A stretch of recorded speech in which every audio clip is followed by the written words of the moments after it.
अस्सलाम वालेकुम व्यूअर्स, मैं हूं आपका होस्ट अब्दुल रहमान और बहुत अहम खबर लेकर हाजिर हूं। हुकूमत ने अपनी नाअहली छुपाने के लिए पाकिस्तान के असासे बेचना शुरू कर दिए हैं।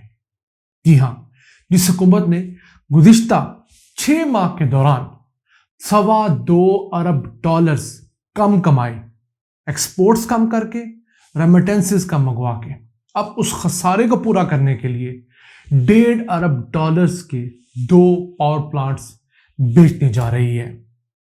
ये 2 पावर प्लांट्स आरएलएनजी पे चलने वाले हैं, जो कि 2460 मेगावाट के हैं, यानी 1230 और 1230 मेगावाट के 2 पावर प्लांट्स। एक बिक्की में है और एक हवेली बहादुर शाह। इन दोनों को बेचना चाहती है हुकूमत और कतर के साथ इसके मुज़ाकरात चल रहे हैं ताकि वो $1.5 अरब पाकिस्तान मुंतकिल कर सके। और पाकिस्तान के मौजूदा जो रिजर्व्स हैं वो सिर्फ $4.5 अरब बचे हैं, जो कि हमारे सिर्फ 3 हफ्ते की इंपोर्ट्स के लिए काफी हैं।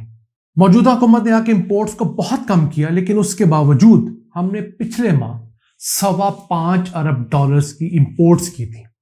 उस हिसाब से $4.5 अरब की जो रिजर्व्स हैं वो मुश्किल 3 हफ्ते के लिए काफी हैं। और एक्सपर्ट्स का कहना है कि किसी भी मुल्क के लिए अगर उसके फॉरेन रिजर्व्स 3 महीने की इंपोर्ट से कम होना शुरू हो जाए तो वो अलार्म बेल होती है, उस मुल्क में पैनिक बटन ऑन हो जाना चाहिए। लेकिन ऐसा हुआ नहीं।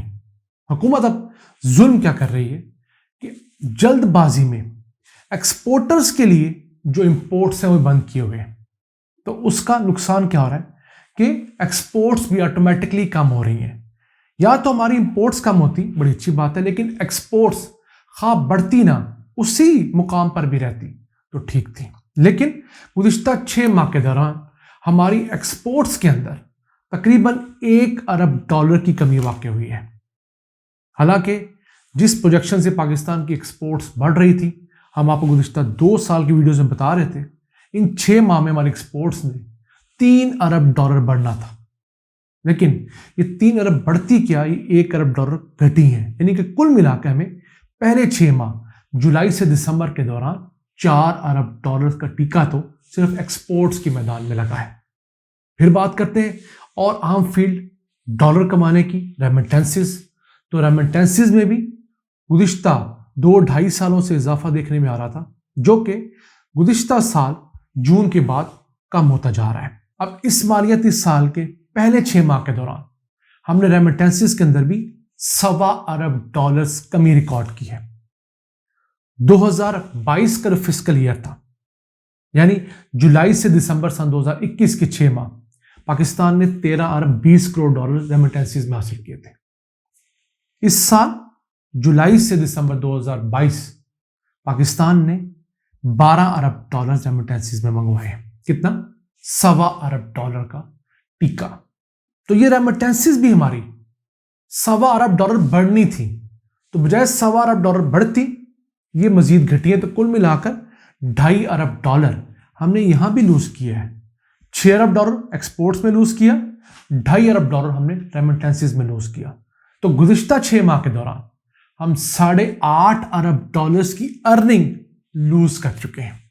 इसके बावजूद हमारा जो ट्रेड डेफिसिट है वो थोड़ा नहीं है, वो अभी भी तकरीबन $17 अरब है। अब इसके अलावा एक और एवेन्यू था पैसे कमाने का जो गुज़िश्ता हुकूमत ने शुरू किया, वो था रोशन डिजिटल अकाउंट कि ओवरसीज पाकिस्तानी अपने मोबाइल के जरिए, अपने लैपटॉप के जरिए पैसे भिजवा सकते हैं। उसमें हर महीने $250 मिलियन से लेकर आहिस्ता आहिस्ता $300 मिलियन तक आना शुरू हो गए थे और वो ट्रैजेक्टरी मुसलसल बढ़ रही थी, लेकिन पिछले 6 माह में मुसलसल घटी है।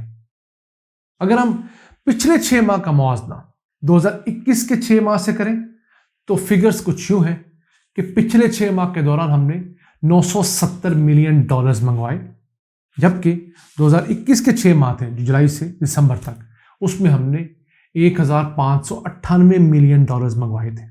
यानी करंट फिस्कल ईयर के 6 माह उसमें $628 मिलियन की शॉर्टेज रिकॉर्ड की गई है। इसके अलावा इसी दौरान ओवरसीज पाकिस्तानियों ने पाकिस्तानी बैंक्स में रोशन डिटेल अकाउंट के जरिए जो अपने पैसे पार्क कर रखे थे डॉलर्स की जरूरत में, वो भी $700 मिलियन निकलवा चुके हैं। तो जब उन्होंने पैसे निकलवा लिए तो हमारे पास उनकी शॉर्टेज भी हुई। तो अब देखिए, हमने हर मैदान में बढ़ने की बजाय तरक्की माकूस की, और उसी का खमियाजा है कि आज पाकिस्तान खुदा न खास्ता हर तरफ डिफॉल्ट की खबरें सुन रहा है। हमारे पास इस वक्त सिर्फ $4.5 अरब मौजूद हैं। हमने अगले 3 माह यानी कि जनवरी, फरवरी और मार्च कितने पैसे देने हैं? $7.5 अरब हमने देने हैं 3 माह के अंदर।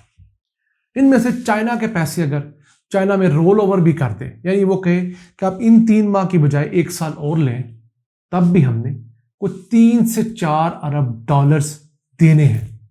हमारे पास टोटल $4.5 अरब के रिजर्व है। हाँ, प्राइवेट लोगों के पैसे प्राइवेट बैंक्स में पड़े हैं $6 अरब, लेकिन हुकूमत उनको इस्तेमाल नहीं कर सकती, क्योंकि उन लोगों के पैसे वो जब चाहें अपने अकाउंट से निकलवा सकते हैं।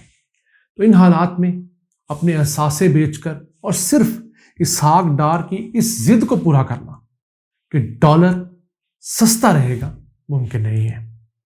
पिछले टेन्योर्स में डॉलर क्यों सस्ता रहता था, हम हमेशा बताते रहे। हमें ढेर सारा सूद पर कर्ज मिल जाया करता था। हम उस कर्ज के डॉलर को मार्केट में फेंकते थे, उसकी डिमांड कम हो जाती थी, सप्लाई ज़्यादा होती थी, तो डॉलर सस्ता होता था।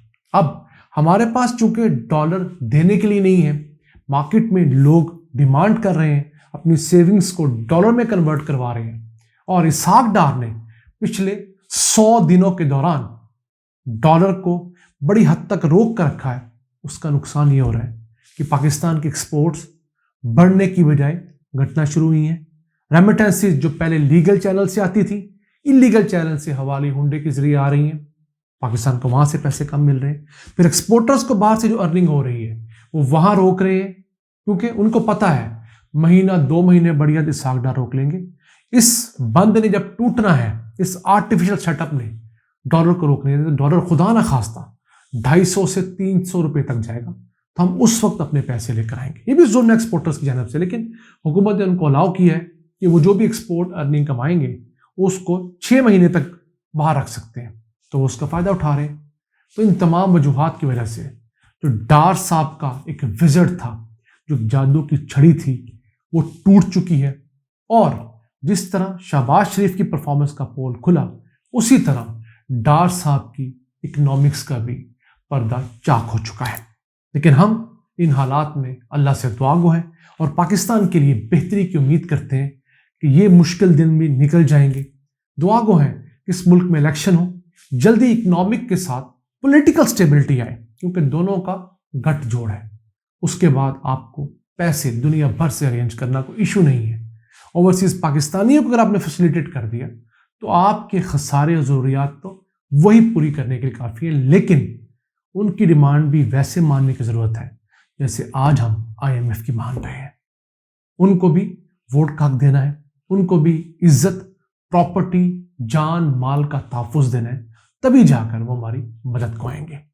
इन अल्फाज के साथ अपने मेज़बान अब्दुर्रहमान को इजाज़त दीजिए। अल्लाह ने के बाद।